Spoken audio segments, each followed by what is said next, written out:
Ito na siguro ang pinakamalaking panlilin lang sa buong mundo. 79% ng mga Amerikano ang naloko na.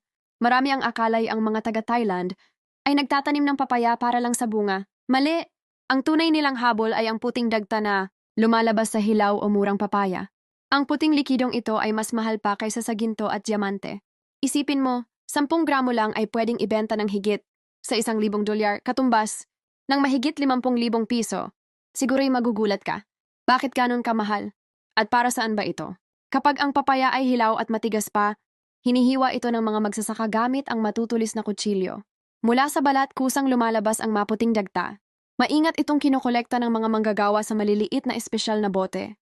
Kahit mukhang ordinaryo, singhalaga ito ng ginto. Ang dagta ay tinatawag na popping at mataas ang halaga nito sa pandaigdigang pamilihan. Kayang tunawin ang protina at pumuputi ng balat sa pamamagitan ng pagtanggal ng patay na cells.